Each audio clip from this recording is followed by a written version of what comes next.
राम राम मित्रांनो, आज आपण बघणार आहोत की खरोखरच मिठाचा आणि इतर दुसऱ्या कोणत्या अशा गोष्टीचा वापर करून आपण न तणनाशक विकत आणता आपल्या शेतातील तणकट नष्ट करू शकतो का? तर सर्व व्हिडिओ पाहिल्याशिवाय कोणीही कमेंट करू नका. अर्धवट व्हिडिओ पाहता आणि आधीच कमेंट करता असं कुठं होते का? असं नसते.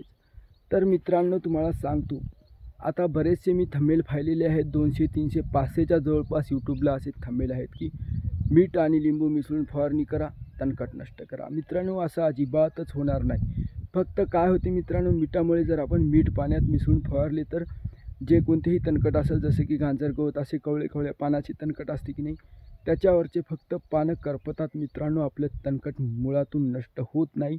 म्हणून आपला वेळ वाया घालू नका. चांगलं मार्केटला जा, खात्रीशीर राऊंडअप किंवा असं दुसरे कोणतेही तणकट नष्ट करणारे औषधी असेल ते औषधी घेऊन या आणि त्याच्यात तुम्ही जमलं तर 100-200 मिली मीठ टाका, लिंबू टाकू शकता. याच्यामुळे काय होते मित्रांनो, पाण्याचा pH कमी होते आणि आपली औषधी लवकर काम करते आणि आपलं तणकट सर्वप्रमाणे नष्ट होते. तर मी पुन्हा सांगतो तुम्हाला, मीठ आणि तणकट नष्ट होत नाही.